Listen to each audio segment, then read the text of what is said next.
Hi kids, welcome to Terry on Tuesday. Here I am in East Proctor in North Yorkshire. Not really, I'm in Wales. And if you can just about see that white and blue house there, that is the house that they use as the exterior of the pub The Slaughtered Lamb in An American Werewolf in London. And this is what it looked like on film. You're right, it is a pub. Okay, well, what do you say? We go in for a little food, huh? Drink, rest? The Slaughtered Lamb? Yeah, that's kind of strange. Where's the lamb? It's probably inside getting cold. Come on. No, really. What kind of ad is that for a pub? I don't know. Would you rather the Hilton? All right. But whatever happens, it's your my fault. Right. All right, come on. So going back just the way they shot it, this cottage and the one next to it that doubled as a pub apparently are for rent as holiday homes. I'd love to stay here. So there's the front of the place. No sign of the pub sign, etc. It's nice and quiet at the moment, but I'm still worried you're filming someone's house, so I won't keep it on them too long. But if you look over here, you'll see the churchyard and everything else. Now that phone box was actually not seen in the film because they covered it with a giant tree trunk made of fiberglass for some weird reason. But the interior of the house wasn't used. The interior of the pub was in a pub in Surrey called the Black Swan. So maybe we'll try and get a look in the churchyard where another scene was taken. Come with me. I'll do. Okay. Stopped. Oh, I hit the button. No, it's still going. Ladies and gentlemen, here we are in the village of Crickdon. For you film fans, the town of Irwood, just above my head, is signposted at the start of the movie. So Irwood is a real place, but East Proctor isn't. Just in case you don't know what film I'm on about, An American Werewolf in London is a John Landis film from 1981. It tells a story about two American tourists, Jack and David, who are planning to travel Europe, and David gets attacked, he's the guy in red, by a werewolf one night, and he becomes said werewolf, and then goes on a rampage around London, killing people, as werewolves are wont to do. It starts off in this pub, The Slaughtered Lamb, where the locals don't take to them very kindly, and they're sent off across the moors when the attack happens. For a 1981 film, it's still incredibly well made. It's really gory, and there's lots of humour in it, weirdly enough. Very dark comedy in it. As you can see in the picture, the bottom of the picture, it features an on-camera transformation scene, which, although is no CGI, it's all practical effects back then. It won and invented a makeup award for Rick Baker, who did that entire sequence, and it still stands up today as pretty good. If you haven't seen it, if you've been living under a rock, you really need to see this film. It's an absolute classic. It's hilarious and scary at the same time, and it's just an absolute, cinema classic. Anyway, back to the tour.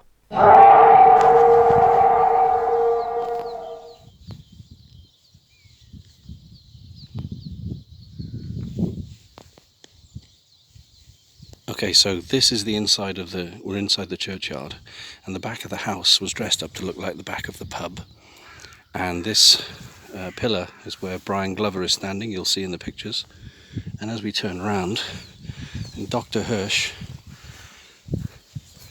goes up to this stone here where he meets David Schofield, who's telling him about Kessler changing into a wolf. And they do most of the scene around here. And then, once Brian shouts, "That's enough!"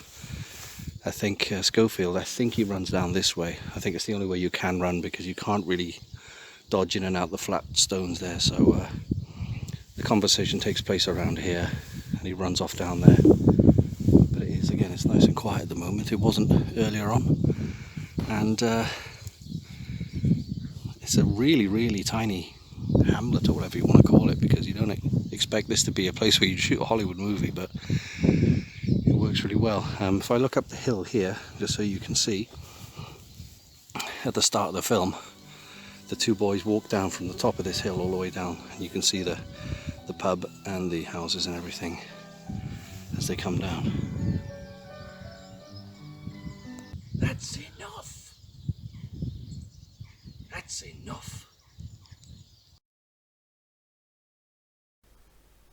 So the two guys get chucked out of the pub and they start walking away, and you can just about see the covered phone box on the side there, and the Angel of Death statue, which was a prop just there for the film. Wasn't actually there on the day. Now moving on to the second location. Okay, kids, I'm probably going to talk over this anyway, completely redub it, but there's the road that the sheep wagon comes, and he stops here. And David and Jack get out of the back of the sheep wagon, and he says, "You have lovely sheep, blah blah blah." Then they come down here and they start walking past his nut job, and he says, "Down there is East Proctor." And look, there happens to be a sign saying East Proctor. Who would have thunk? Who would have thunk there's a sign made of cardboard, which is staying there. Don't tell anyone. Right, let's go back to the car, the red one there. Make our way nearer to East Proctor.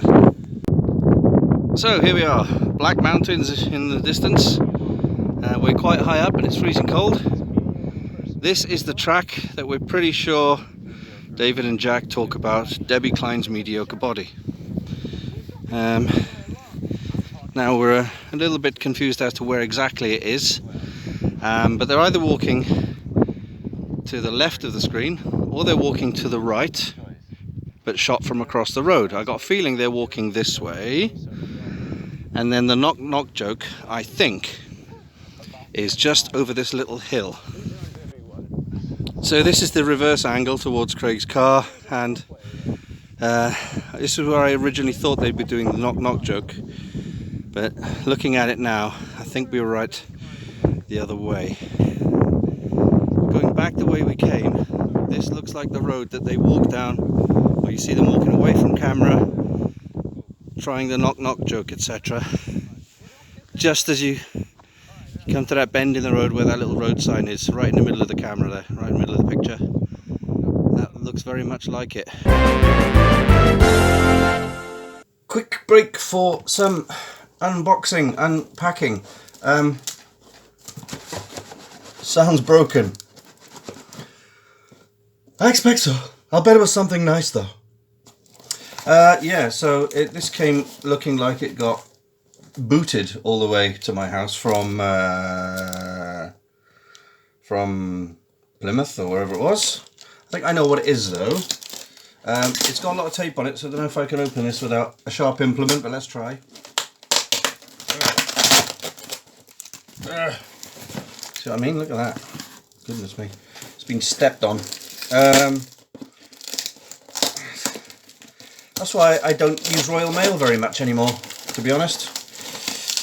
Couriers tend to, well, Collect Plus at least, not Hermes, tend to look after your packages a bit better, instead of stuffing it under really heavy things that are going to crush it.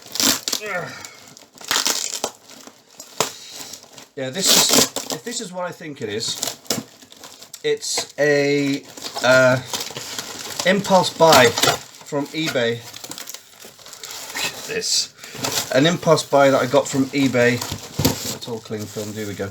A few days ago. Don't be surfing eBay late at night, kids, because you end up paying a lot of money for things that you don't really need, but you want. Okay, package one. Bubble wrapped up, obviously. Oh, for goodness sake, come on.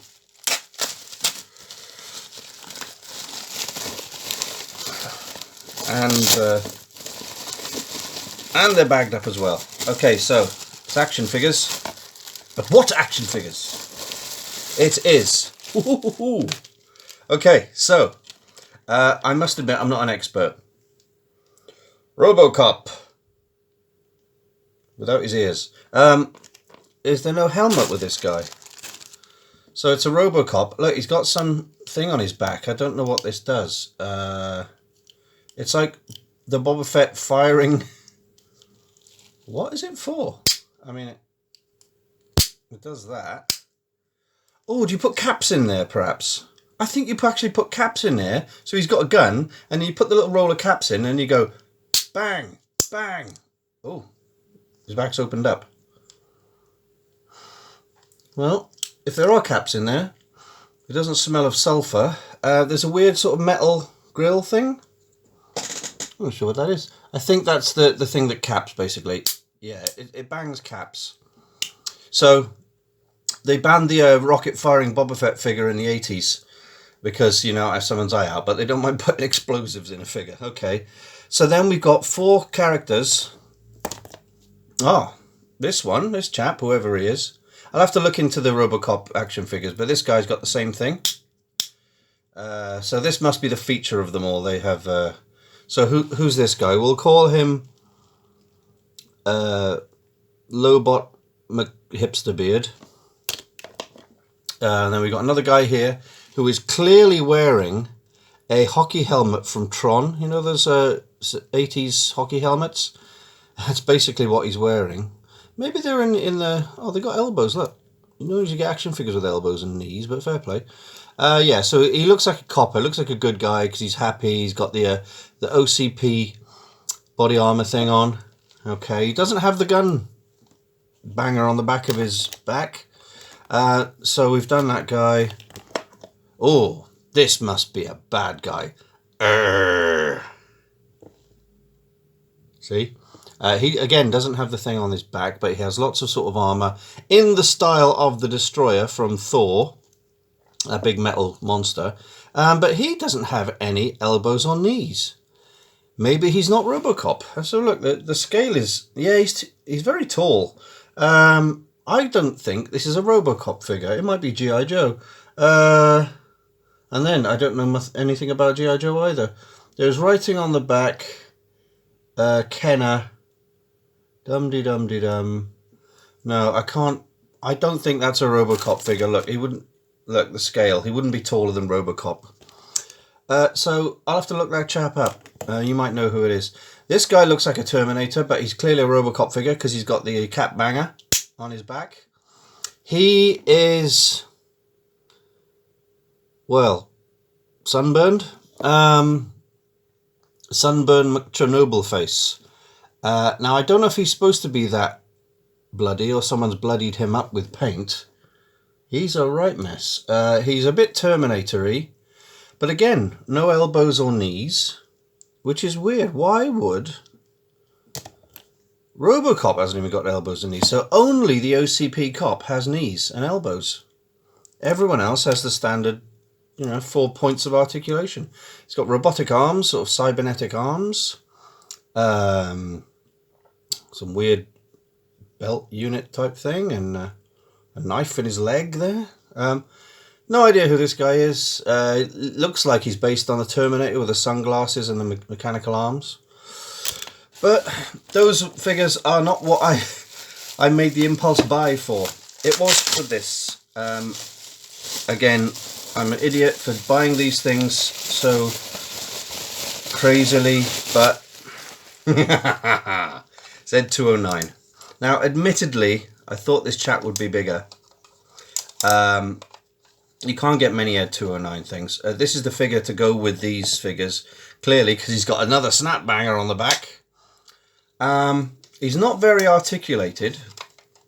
Yeah, his arms don't move at all, in any direction. He's got a swivel there. Please put down your weapon. You have 20 seconds to comply. His legs do that, but again, that joint doesn't work at all. Now, if you want to buy this on eBay, I did see them, and obviously there's no scale. They just send you a photo of it, and you don't know how big the thing is. These are going for about 100 quid, 120 quid. And I noticed this one has got the telltale, my dog has chewed the crap out of his foot. I'm going to fix that. I'm going to fill it and sand it and repaint it, I think. But yeah, other than this guy and the 5 figures, whoever they are, including Mystery Villain, came to about 45 quid, which is shocking, I know. But I've always wanted an Ed 209 for my collection. And, little bit of, it's like, nice sticker there, although that should be a hole. The Ed 209 doesn't have any detail there, it's a hole, because it's based on a mouth. Yeah, a little bit of trivia.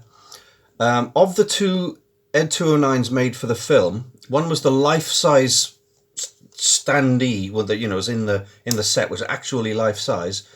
It was a bit more vertical, a bit higher on the main head or body, whatever you want to call it. And this is a bit more squat. So I think this is following the shape of the stop motion one that Phil Tippett used to animate.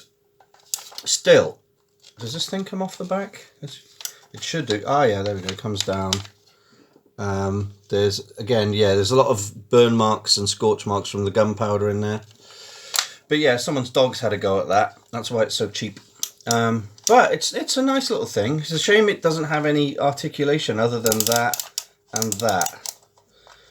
But I got me a nice Ed 209 now. It's a shame Murphy doesn't have his helmet with him. Probably get one loose, but it'll probably cost me about £5. So yeah, I might do a little bit of filling and sanding on that and clean him up a little bit. Just repaint his foot. He's a kind of greenish grey, as you can see. There are stickers and stuff all around. I say that should be a hole in his mouth to look a bit. He was based on a killer whale, apparently. Based on a killer whale type look. And this is actually his eye. They based it on, said, look, if he had instead of having a camera or a lens, he'd have this sort of compound eye like a fly. You see? Anyway, yeah, silver bullet, 20 seconds to comply. Jolly good. That's it. Now back to the today's feature.